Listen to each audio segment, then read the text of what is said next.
같은 듯 다른 듯 세 개의 파랑. 파랑색이 세 개인데 닮은 것 같기도 하고 아닌 것 같기도 하고 그러잖아요. 그럼 세 개의 파랑이면 이게 당색 얘기일까요? 무슨 색일까요? 화면 좀 보겠습니다. 요거 서정욱 변호사님 잘 좀 보세요. 제가 좀 설명을 해드릴게요. 자, 이 세 정당의 로고입니다. 로고와 근데 로고 색깔을 좀 봐주세요. 처음이 더불어민주당 파랑색이죠. 새로운 미래 최근에 당색 정하고 만들었는데 이거는 약간 남색 또는 짙은 파랑 같죠? 근데요. 조국 신당이 이름을 정했어요. 당색도 정했어요. 조국 혁 신당이라고 합니다. 이름이요. 가운데 혁을 따로 이렇게 강조했잖아요. 조국 신당인데 가운데 혁을 집어넣었어요. 근데 당색은요. 저 혁자 바탕이 있는 저 색이 지금 조국 신당 측에서 말하기를 트루 블루. 진짜 블루래요. 이거 번역 진짜 파랑색이라는데 저 색깔이고요. 근데 그 좌우에 있는 색깔 좀 한번 봐주세요. 이거 좀 복잡하니까 원래 거 앞에 거 다시 놔주세요. 그 좌우에 있는 색깔 좀 봐주세요. 조국 조자가 있는 거와 당자가 있는 색깔 보시면 왠지요.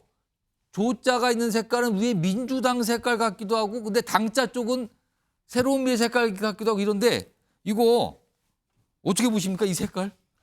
지금 이제 그 끝까지요. 예. 아마 이게 조국 장관하면 이게 꼼수의 대명사 아닙니까? 저는 이게 저 이름이요. 예. 원래 이제 조국 신당은 등록이 안 되는 거예요. 안 된다 그랬단 말이에요. 사람 이름 조국은 안 돼요. 예. 사당이니까. 예. 그래서 이제 나의 조국 할 때 조국 있잖아요. 예. 이렇게 쓰면 되거든요. 예. 뭐 조국 뭐 무슨 당, 조국 혁신당 이런 식으로. 예. 근데 저 혁자를요. 예. 강조해가지고 이게 따로 이게 분리가 되잖아요. 그러니까 조국 혁 신당이래요. 그러니까 근데 이거 혁을 보통 안 읽으면 이게 그냥 조국 신당 돼버리지 않습니까? 얼핏 보면 그렇게 볼 수도 있어요. 이게 꼼수 아니냐는 거죠. 일단 원래 그건 본인이 쓰고 예. 싶은 이름이 조국 신당인데 예. 혁자만 분리시켜 놨잖아요. 일단 그거는 꼼수로 보인다는 건데 저 색깔은 어떻게 보세요? 색깔은요. 예. 아마 이게 세 가지를 상징한다고 합니다. 하나는 이제 광주, 그다음에 두 번째가 백두산인, 그다음에 세 번째가 독도. 이렇게 이야기하거든요. 근데 문제는 뭐 광주는 이제 아마 우리가 이게 진보 진영 민주당의 대체제로서 이제 광주를 호남을 하겠다는 의지고요. 예. 그다음에 백두산은 이제 우리 북한 진보 세력, 북한. 근데 이제는 독도가 이게 또 아마 이제 그 죽창가 들고 반일몰이 할 것 같아요. 지금이 어느 때인데 이게 일본 반대하면서 이게 죽창가 부르면서 독도가 왜 나옵니까? 저는 세 가지 상징이 말이 안 된다. 예. 이렇게 보고 있습니다. 일단 그 색깔 다시 한번 봐주세요. 그러니까 뭔가 지금 앞서 민주당 색과 민주당의 글자의 색과 새로운 미래 글자의 색을 다 가져오고 그리고 또 다른 파란색을 넣어서 세 가지 파란색이 있는 거란 말이에요, 지금요. 이런 모습을 보여줬는데 글쎄요, 이거와 관련이 있을까요? 다음 이 뭔가 최근에 나온 어떤 여론조사 결과를 보여드릴 건데 그에 앞서서 조국 전 장관이 최근에 한 말이 있어요. 본인의 만드는 당과 관련해서 들어보겠습니다. 비례정당에 어딜 투표할 것인가에 대해서 국민들께서 저희를 세 번째, 즉 그 세 번째로 즉 한 10% 이상의 지지를 보내주신 것도 사실이기 때문에 비판 여론 고려하고 또 응원하시는 여론 역시 고려하면서 행보를 하도록 하겠습니다. 자, 다음 화면 보겠습니다. 최근에 여론조사 하나 나온 게 있어요. 비례정당 지지율입니다. 그러니까 최근에 이제 위성정당들이 생겼잖아요. 그러니까 지금 여당은 국민의 미래, 그리고 지금 민주당의 경우는 민주당 주도로 지금 비례연합정당이잖아요. 근데 여기 보시면 지지율 좀 봐주세요. 국민의 미래가 40% 조금 더 되잖아요. 높아요. 비례연합정당이 25.6으로 상대적으로 낮습니다. 격차가 좀 납니다. 그런데요. 세 번째로 올라와 있는 게 조국 신당이 16.2%를 기록을 하고 있어요. 이걸 보고요. 비례연합정당, 그러니까 민주당이 만드는 이 연합 위성정당의 지지율을 조국 신당이 지금 빨아들이고 있는 거 아니냐. 지금 그런 모습으로 보이기도 해요. 그런데다가 아까 당색도 민주당 색과 새로운 미래색을 다 가져오는 듯한 색깔 썼거든요, 지금요. 그러니까 이 모습과 이 지지율 결과가 뭔가 지금 묘하게 겹치는 거 아니냐는 얘기가 나오는데 송춘 부의장, 이거 조국 신당이 16.2 그리고 상대적으로 비례연합정당이 여당에서 만든 위성정당에 비해서 낮은 25.6. 이거 어떻게 봐야 되는 겁니까 지금? 일단 기본적으로 약간은 이름 효과가 있을 것이다라는 생각이 있고요. 예. 조국 전 장관의 이름이 들어갔기 때문에 아무래도 여론조사에서 이름 들어가면 근데 지금 조국 혁신당으로 가요. 여전히 연상됩니다. 연상되기 때문에 그걸 알기 때문에 아마 어떻게든 이름을 넣으려고 했던 게 아닌가라는 생각이 있고요. 물론 조국 신당 쪽에서 그거 이름 아니라 그러겠죠. 그렇죠.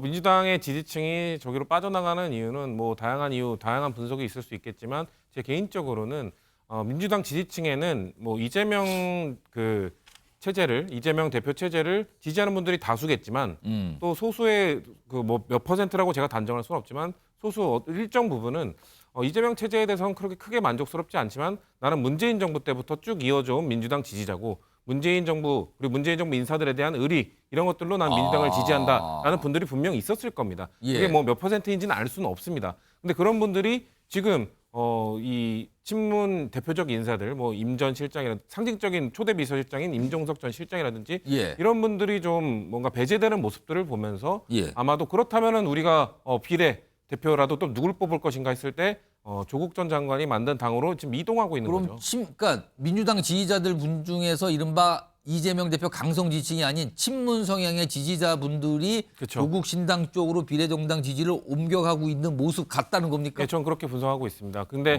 아마 그런 분들이 또 지역구 투표에서는 아마 조국 혁신당이라고 해야 되나요, 이제? 조국 혁신당은 지역구 후보를 많이 내지 못할 것이고 또 지역구 투표에서는 조국 혁신당을 찍게 되면은 분열로 인해서 또 국민의힘 후보가 당선될 수 있기 때문에 아마 이 교차 투표를 하는 비율이 점점 늘어나고 있다. 전 지도부가 이 현상을 왜 당연히 보고 있을 텐데 이렇게 됐을 때는 해결법은 하나밖에 없지 않습니까? 다시 끌어오기 위해서는 제 분석이 뭐 틀릴 수도 있습니다만 저는 그렇게 뭐 불합리한 뭐 좀 뭐 틀린 분석은 아니라고 생각하거든요. 지도부가 이런 지표들을 보면서 왜 방향 전환을 하지 않는지 저는 좀 의아합니다. 그 지지율 교사 다시 한번 보죠. 윤경호 수장님께서는요. 저기에 보면 지금 5번째가 있는 새로운 미래 있어요. 3.4입니다. 상대적으로 굉장히 저조하죠. 지금 지지율이요. 새로운 미래. 이낙연 전 대표가 끌고 있는 새로운 미래인데 다음 목소리가 있습니다. 이게 어제 그리고 오늘 뭐 관련해서 지금 이낙연 전 대표가 굉장히 호소를 하고 있어요. 그 내용 들어보시죠. 정치적으로는 민주연대 안에 저희 새로운 미래가 들어가는 방법이 있을 텐데 법률적으로는 새로운 미래 속에 들어와서 이름을 바꾸고 이렇게 하는 방법도 그게 제일 간편한 방법이죠. 함께 하겠지요. 네네. 우리 서른 동지는 한 40년 가까이 되지 않나요? 제가 그쪽 출입 기자였을 때 서른 동지는 이미 거기 부대변인이었어요. 그렇게 처음 만난 지가 30년이 넘었네요. 예, 그러시군요. 이렇게 말씀드리면 야박할지 모르겠는데 이낙연 전 총리가 다 배려놨어요, 그림을. 섣불리 혼자 나가는 바람에 엉망으로 만들어가지고 뭔가 새가 안 모여요. 그렇잖아요. 또 합쳤다가 또 깨고 나오고. 이낙연 전 대표는 지금 서른 동지라고 부르면서 뭔가 같이 가자고 호소하는 것 같고요. 그리고 아까 민주연대라는 표현이 지금 민주당 내에서 지금 반발하시는 분들이 만들 수 있는 조직이라고 나오는데 뭐 그쪽에다 뭐 당 이름을 양보할 수도 있다 뭐 이런 얘기까지 꺼내놓은 상황이에요. 읍소를 하고 있어요. 근데 지지율은 3%대. 왜 이렇게 된 겁니까? 새로운 미래. 이준석 신당하고 손잡아서 갔다가 다시 뛰쳐나온 게 지금 더 큰 역효과 아니에요?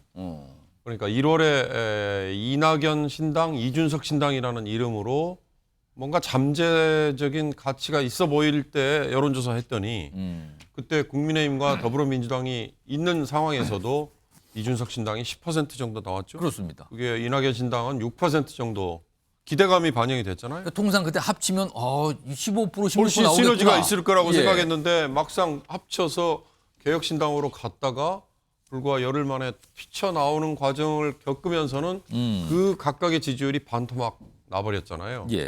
지금 아까 비례대표를 찍는 걸 전제로 하는 여론조사와 또 전체 그러니까 현재 정당 구도의 여론조사가 조금 미묘한 차이가 있잖아요.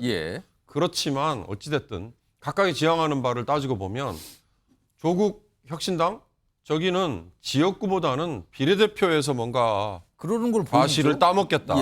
이거에 주력을 하고 있는 거고 이낙연 전 총리를 전 대표를 중심으로 하는 새로운 미래는 반 이재명 세력을 끌어모으겠다는 걸로 지금 뭔가 구심점을 찾아보자는 거잖아요. 근데 이게 안 먹히는 거 아니에요.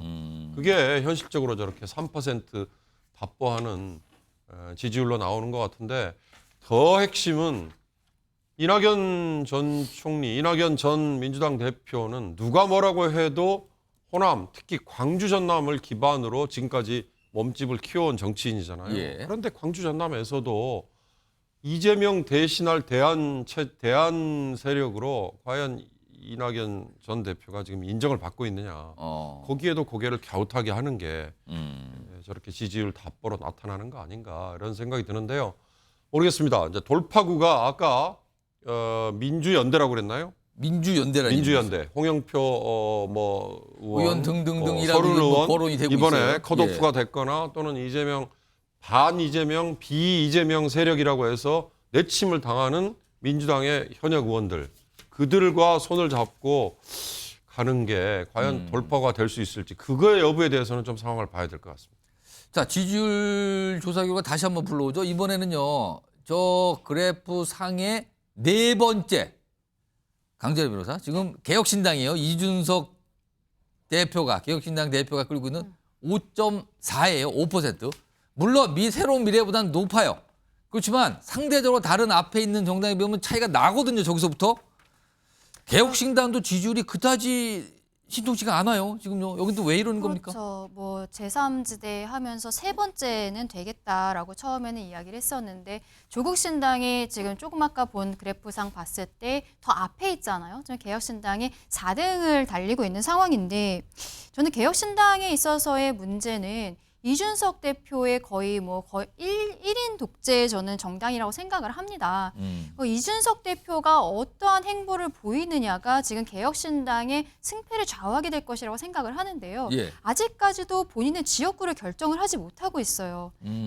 김종인 위원장 같은 경우에는 대구 쪽이 좋을 것 같다라고 하는데 본인은 또 동탄 쪽이 분구가 되면 그쪽을 생각하겠다. 그리고 또 사실 노원에서 본인이 정치를 시작하지 않았습니까? 노원에 대한 이야기들도 하고 이렇게 지역구를 계속적으로 이제 총선이 40일 정도밖에 남지 않았는데 아직도 결정을 하지 못한다는 것은 예. 저는 이준석 대표가 이번에 원내로 진입하지 못하면 본인의 정치 생명이 끝날 수 있다는 것을 알고 있다는 생각이 듭니다. 그래서 비례대표를 생각하는 것이 아닌가. 이것이야말로 김종인 위원장과 이준석 대표 간의 어떠한 약속 대련이라고 봐야 되는 것이 아닌가라는 생각이 들고 굉장히 의심스러운데요. 금태섭 전 의원 같은 경우에는 개혁신당의 깃발을 들고 종로에서 출마를 한다고 하는데요. 예. 거기에 있어서도 글쎄요, 기존의 민주당에서는 곽상원, 노무현 전 대통령의 사위를 종로에 출마를 시키기로 하였죠. 그리고 국민의힘 같은 경우는 현역인 최재형 의원이 다시 한번 도전을 하게 되는데요. 여기에 있어서 곽상원 변호사와 금태섭 전 의원 간에 표가 나눠지는 부분들이 분명히 있을 수 있습니다. 민주당의 지지자층에서요. 이런 것들도 국민들이 보았을 때는 중도 진보에서 개혁신당 쪽으로 가는 것을 저는 막는 분위기가 분명히 생길 수 있다라는 생각을 하거든요.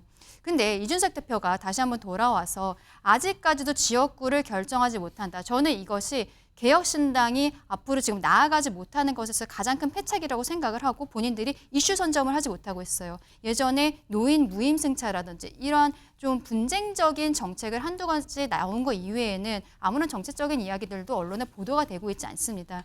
여기에 대해서 새롭게 뭔가 쇄신하지 않는 이상은 저는 앞으로도 크게 가망성은 없지 않을까라고 생각을 합니다. 자, 신당이 여러 개 등장했는데 일단 조국 신당 지지율상으로 꽤 높게 보이고요. 그리고 먼저 출발했던 개혁신당과 새로운 미래는 상대적으로 저조한 지지율을 보이고 있다. 자, 과연 이게 어떻게 표들이 움직이고 있는 걸까? 아마 선거 쪽에서 뛰고 계신 분들 다 분석하고 계시겠죠, 지금요? 이런 상황입니다.